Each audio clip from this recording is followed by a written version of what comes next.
નમસ્તે વિદ્યાર્થી મિત્રો, આજે હું તમારી સમક્ષ ધોરણ 9 વિષય છે મારો હિન્દી અને વિષયાંક છે છઠ્ઠું જ મારું વિષયાંક છે, છઠ્ઠો પાઠ છે मेरी बीमारी श्यामा ने ली। श्यामा तो के इस पाठ में जो लेखक है हरिवंश राय बच्चन, जो आज आप सभी बच्चे नहीं जानते तो मैं आपको बता देती हूँ कि फिल्म अभिनेता जो प्रख्यात है, विख्यात है अमिताभ बच्चन, सब उसका नाम से परिचित है। ये उसके पिता है और ये उसकी माता है। ये पहली उसकी पत्नी थी, बराबर। तो हरिवंश राय बच्चन जी उसने अपनी पत्नी की बीमारी के बारे में इस पाठ में लिखा है। वो बीमारी स्वयं उसमें थी, लेकिन उसकी पत्नी श्यामा ने उसकी इतनी सेवा की कि वो हंसते हंसते अपने पति की बीमारी अपने शरीर पर लेकर मृत्यु की ओर चली जाती है। यही पाठ में हमें देखने को भी मिलता है। तो विद्यार्थी मित्रों, हूँ आ पाठ तमने समझावीश, तमे पण तमारी बुक खोलीने बेसी जाओ। प्रस्तुत आत्मकथा अंश में श्यामा की बीमारी का दर्दनाक और कारुण्य सभर निरूपण मिलता है, तो दूसरी ओर कवि की भावुकता और संवेदनशीलता का भी प्रगतिकरण हमें मिलता है। क्या भूलूं क्या याद करूं, श्री हरिवंश राय बच्चन की आत्मकथा है। जो परीक्षा में पूछाई है विद्यार्थी मित्रों कि हरिवंश राय बच्चन की प्रख्यात आत्मकथा पूछे तो क्या भूलूं क्या याद करूं। हिंदी के इस सुप्रसिद्ध कवि ने अपने संस्मरण बड़े ही रोचक ढंग से आलेखित किए हैं। कवि अपने जीवन की घटनाओं के साथ उस युग का चित्र भी दे देता है। प्रस्तुत अंश એટલે કે जो ये पाठ जो है वो हमने कहाँ से लिया है, तो जीव हरिवंश राय जी के बच्चन की जो प्रख्यात आत्मकथा है कि क्या भूलूं क्या याद करूं, उसमें से कुछ अंश यहाँ लिए गए हैं। इसका यह शीर्षक मेरी बीमारी श्यामा ने ली विषय वस्तु का भी निर्देश करता है, क्योंकि ये पाठनी अंदर ज एवं सरस बधुं जाणवा मळे छे कि पाठनुं जे विषयांक आपेलुं छे कि मेरी बीमारी श्यामा ने ली वो उचित ही है।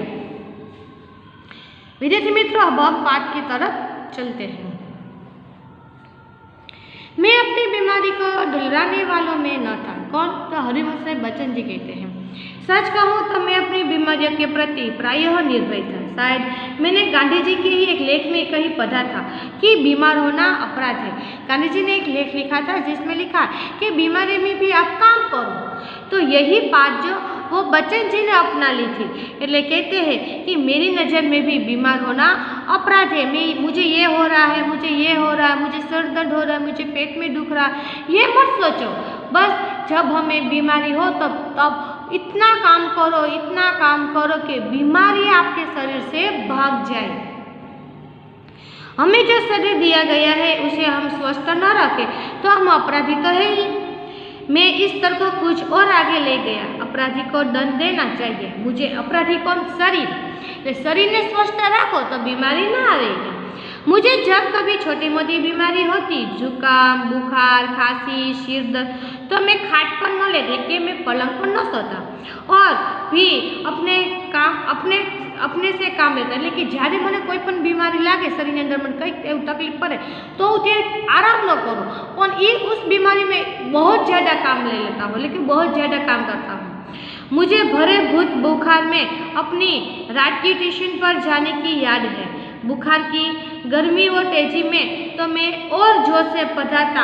मजबूरी करके रोटी कमाने को बीमार पड़ने का क्या अधिकार है, लेकिन मजदूरी करके रोटी कमाना है और बीमारी आ जाए तो वो हमें बीमारी में जो आराम करना चाहिए यह हमें अधिकार नहीं है। हमें तो क्या है, हमें कोई भी बीमारी हो रोटी कमाना हमारा अधिकार है। इसलिए सिर्फ काम करो।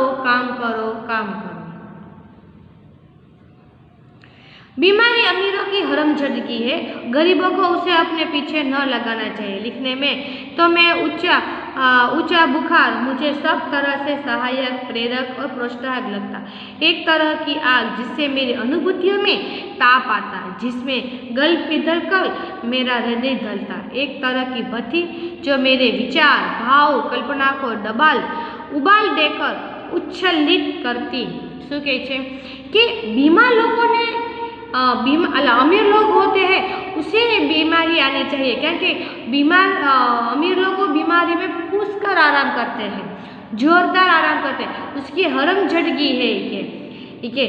गरीबों के लिए उसके पीछे नहीं भागना चाहिए, गरीबों को बीमारी के पीछे नहीं भागना चाहिए, उसे तो बुखार में भी इतना काम करो कि उससे प्रोत्साहन मिले। એટલે कहते हैं कि जब मुझे बहुत ज़्यादा बुखार हो तो उस बुखार में मुझे लिखने की शक्ति अति प्रेरित मुझे करती है, सहायक प्रेरकदायक प्रोत्साहक मुझे लगती है।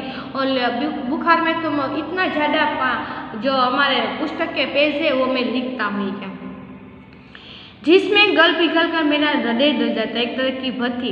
लेकिन જ્યારે बहुत बुखार हो भट्टी जैसा, तो उसमें मेरे विचार भाव कल्पना को और उछाल कर मुझे प्रेरित करती है। यह तो मैं नहीं कहूँगा कि बुखार में मैं अड़बड़ा कर लिखता था, पर अगर मैं लिखना चाहता था तो बुखार मेरे लिए कोई बाधा नहीं बन सकता था। हल्के बुखार में तो मेरे सब काम हश्म मालूम होते रहते थे। कोई मेरा बदन छूकर कभी कहता था कि तुम्हें तो बुखार है।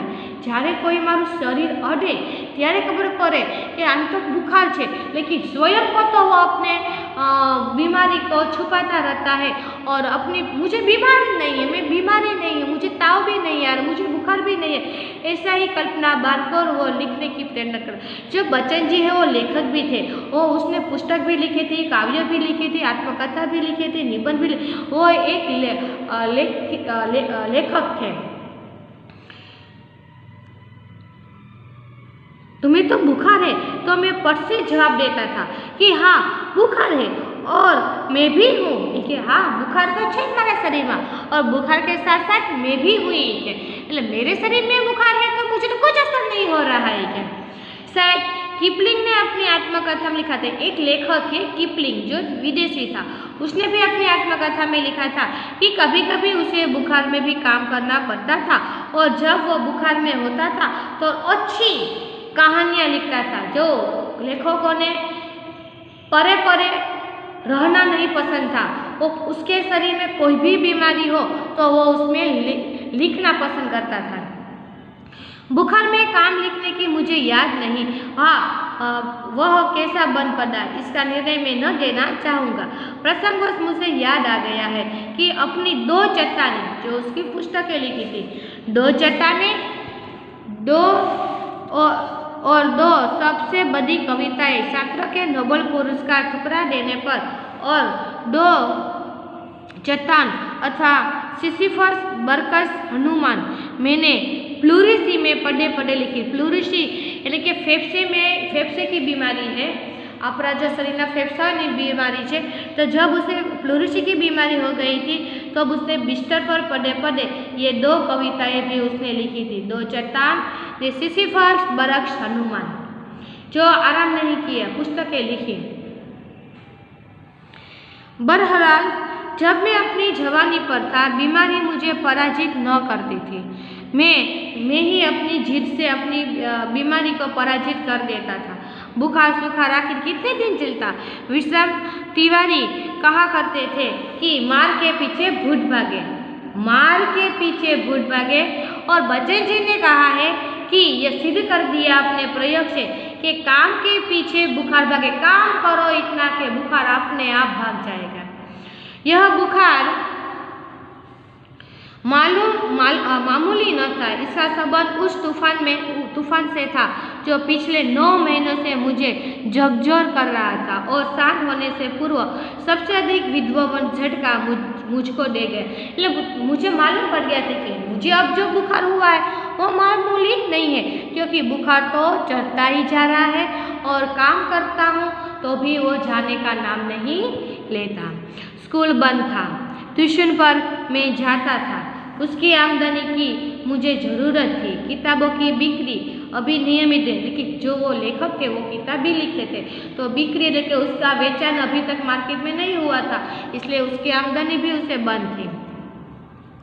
कर्ज सिर पर चढ़े थे, बुखार 10 दिन चला, 20 दिन चला, महीने भर चला, 2 महीने चला, यहाँ तक कि जुलाई महीना भी आ गया, लेकिन बुखार न गया। अब बुखार के साथ ट्यूशन पर ही जाना न होता था। बुखार इतना बढ़ गया था कि रात के ट्यूशन में भी जाना तकलीफ पड़ती थी, मुश्किल हो जाता था। दिन भर स्कूल में पढ़ना भी पड़ता। बुखार का नमूना वही, सुबह बिल्कुल नहीं। बुखार पर કેવું એનું હતું કે સુબહ એટલે કે સવારે बिल्कुल नहीं, शाम को 101 अंश 102 डिग्री तक के बीच इतना चढ़ जाता था। कमजोरी दिन दिन बढ़ती हुई, कभी कभी धीमी खांसी, दवा सोकिया दवा बातू एक होम्योपैथिक कर रहा था, होम्योपैथिक की दवा चालू थी। कभी कभी सोचता क्या मुझे तपेदिक हो गया है। तपेदिक એટલે કે टाइफॉइड, टाइफॉइड तपेदिक એટલે टाइफॉइड જ આવશે। एक ज मिनिट विद्यार्थी मित्रों, हाँ टाइफॉइड है, लेकिन क्या मुझे तपेदिक એટલે કે टाइफॉइड हो गया है। हो गया तो एलोपैथी का इलाज तो अपने बूटे के बाहर है। એટલે શું કહે છે, जो तपेदिक की बीमारी पड़ गई होगी मुझे, तो उसका इलाज करना तो मुझे मेरे लिए तो बहुत कठिन है, क्योंकि उसके इलाज में तो काफ़ी पैसे पड़ते हैं और उसके पास तो जूते खरीदने जैसे पैसे नहीं। लेकिन जो पाँव में जूते डालते हैं तो उसी भांति कहते हैं कि मेरे पास उसके इलाज करने के लिए पैसे नहीं हैं। क्या उस समय मेरी जीवा पर सरस्वती बैठी थी जब मैंने कहा था कि श्यामा का बुखार मैं लेने जा रहा हूँ। बैठी हो तो कितना अच्छा है। પોતાની પત્ની જ્યારે બીમાર પડે ને ત્યારે એક વાક્ય બોલે છે કે શ્યામા बीमारी मैं अपने सर पर ले लूँ। એટલે કે क्या सरस्वती माता उस समय बैठी हो और वो तकलीफ मुझ में आ जाएगी। क्या मैं बीमार हूँ इसलिए श्यामा स्वस्थ है। जिसने पिछले 6 वर्षों से इन महीनों में ज्वर मुक्ति नहीं जानी थी, એટલે पिछले 6 महीनों में उसे बुखार बहुत था और मैंने ही भगवान से प्रार्थना की थी कि सरस्वती माता मेरी पत्नी स्वस्थ हो जाए और उसकी बीमारी मेरे शरीर पर आ जाए। એટલે इसलिए भी श्यामा स्वस्थ हो गई है और उसकी बीमारी मुझ पर आ गई है क्या। पर श्यामा को मेरी बीमारी भीतर ही भीतर खाई जा रही थी। श्यामा तो बहुत चिंता कर रही थी कि भीतर ही भीतर के अंदर ही अंदर खाई जा रही थी कि मेरे पति तो स्वस्थ हो ही नहीं रहे हैं, कि वो कब स्वस्थ हो गए, उसके कितनी तकलीफ बढ़ रही है, वो अंदर ही अंदर चिंता कर रही है, लेकिन पति के सामने तो खुशी रहती है। उसने अपनी इच्छा बल से जैसे अपने को स्वस्थ कर लिया था कि वो भी कहीं मेरी चिंता न बन जाए। उसके अतिरिक्त मेरी बीमारी का शायद किसी को पता भी न था, क्योंकि सारे काम तो मैं सामान्य रूप से किए जाता था।